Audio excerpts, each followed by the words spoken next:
but students are always asking me, Professor Binns, what was the most exciting thing to ever occur in history? In today's lesson, we will cover a truly thrilling event, the Goblin Rebellion of 1752 and all its triumph and tragedy. But more specifically, we will address the devastating effect it had on the wizard milling industry. Throughout the many goblin battles, countless wizard cloaks were lost. Actually, we do know the number. 632. The disruption of manufacturing had a ripple effect upon other industries as well. Comprehension of this fact is crucial to the young wizarding pupil. More so than studying the acts of chivalry of the so-called gallants of yore. Curious students can find him on display here in the Bell Tower entrance hall. I recommend that all students introduce themselves to this hero of Hogwarts. Grimbold Weft was responsible for some of the most important work done in the Goblin Rebellion of 1752. Without his quick hand and deft needlework, countless witches and wizards may have caught cold during the late spring of that year. But history occurs outside the classroom, and look, it's time for my constitutional. One can practically osmose the history flowing through Hogwarts.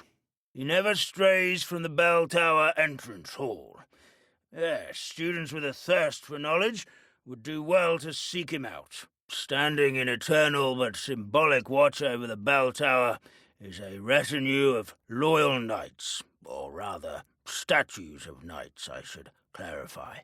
Keen-eyed students will spot the statue of Sir Afpuddle of the cheerful countenance nestled among the ranks. His fame was not won by vanquishing foes in single combat, nor by slaying bloodthirsty dragons, but rather in training yards and sculleries, where his warm and approachable demeanor was celebrated by old friends and newcomers alike. I encourage everyone to make the waving statue's acquaintance. The Hogwarts founders could never have achieved such architectural majesty without the aid of powerful magic. Hogwarts is impervious to the inexorable march of time. Perhaps that is why I admire it so. In all the centuries that Hogwarts has existed, not once has it collapsed. There's nothing quite so magical as history. Dusty, immutable history. Our students often complain about the many staircases at Hogwarts, but they never bother me. As one would expect, Hogwarts contains no narthexes, since obviously those would not be found in castles. Oh yes, I see you found Grimbold Weft. The thrill of the scholarly pursuit. I know the feeling quite well. The wise student, such as yourself, will learn from it. History is written by those who do their schoolwork, so they say. And now for a stroll to the Bell Tower entrance hall. Along with the rest of the castle, it was completed in the late early Middle Ages. The hall and the bell towers that loom above it contain myriad interesting artifacts. He is well known as the knight who waves to students, such as sewing buttons on witches' and wizards' coats. Oh yes, Grimbold Weft. Quick with a needle and thread, that one. He's a fascinating artifact of the Goblin Rebellion of 1752. Oh yes, Sir Afpuddle, or rather the statue of Sir Afpuddle. It can be found amongst the other statues of knights. It's easy to identify, as it's been enchanted to wave at those who take the time to seek it out. At any rate, he can be found nearby, perched in his case. He's also nearby. See what you can learn from him for your next assignment. Or at least, I like to say that. Well, of course he's just a skull. Everyone knows Grimbold Weft died of dragonpox in 1753. History does tend to repeat. It is a series of patterns, a thought both comforting and disconcerting. Good to see you again. Recovered from that nasty bout of dragon pox, have we? Are you?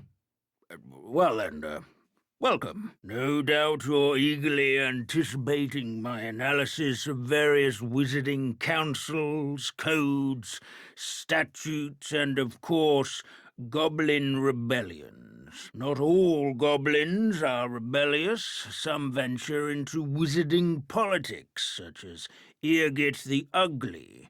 Some are talented artisans, such as Bragbor the Boastful. Well known for his metalwork. I would imagine much of his goblin-wrought iron and silver has survived to this very day. Now, let's turn our attention to the agreeability and general good nature of Sir Aphbuttle. Back to our class topic for today. Grimbold Weft. Another notable historical figure. He's right nearby. Now, class. Well done. Alas, Sir Aphpuddle's affability was his undoing. Died instantly trying to befriend a basilisk. Eye contact is not always to be encouraged. Of course, that did not bode well with the rest of the goblins, most of whom could not abide mourning the loss of a wizard. True, but imagine how dull my lectures would be without goblin rebellions to discuss. Yes, well, it takes a cauldron to raise a chisperful, as they say. So beloved was he that even some goblins mourned his passing. Where were we? Oh, yes. One of our own, a member of the Hogwarts faculty, was a reluctant hero of the Goblin Rebellion of 1752, Grimbold Weft. You may smirk, but his actions made a significant difference. I do hope it's not becoming fashionable to wear one's night clothes in public. Professor Fig's magical theory class may appeal to some, but I find facts to be the most useful content to master. Who's going to teach Professor Fig's class now that he's gone? Not I. Historically speaking, it is rare for trolls to attack wizarding villages out of nowhere. If Hogwarts can withstand a rebellion led by Ranrock, I dare say it can withstand an assault of any kind. That reference book you have seems a handy resource. Is that a draft, I feel? It looks as if the sapling uprooted the mighty oak. In this metaphor, you are the sapling and Ranrock is the oak. Did someone say something? I beg your pardon? How may I help you? Certainly. Their history is part of our history. In fact, you can trace most goblin rebellions to wizard intervention. More specifically, the laws governing wands and who may legally possess them. 2 months into Flack's tenure, bad went to worse when the werewolves allied with the goblins. Quite smartly, Flack resigned rather than deal with their combined forces. Minister Flack was succeeded by one Hephaestus Gore, who quickly quashed the Jewel uprisings with his signature brutality. It is worth noting that many historians believe this punitive response led to even more werewolf conflict.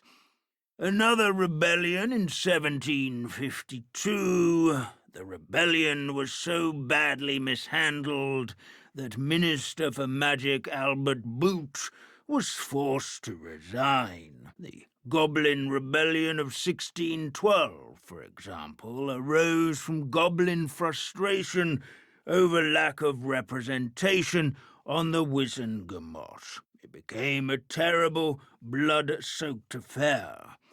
Take heart, though. Our current peace and prosperity shows that violence can be transitory. He had been dunked in a pond publicly by a group of young wizards, if you can imagine that. That being said, his replacement, one Basil Flack, lasted mere weeks. Best sort of vindication, if you ask my opinion. Yes, of course, of course. You have noted all of this, have you not? Continue. I take it your thirst for knowledge has yet to be quenched. Very well. I shall be here should you need further instruction. I rarely find an audience, captive or otherwise, eager to engage in such historical minutiae. Of course, my sincere pleasure. Now, I do believe I should be preparing for my next class. Good day to you.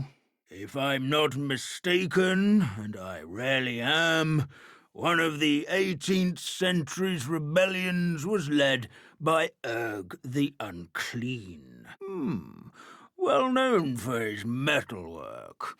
I would imagine much of his goblin-wrought iron and silver has survived to this very day. What?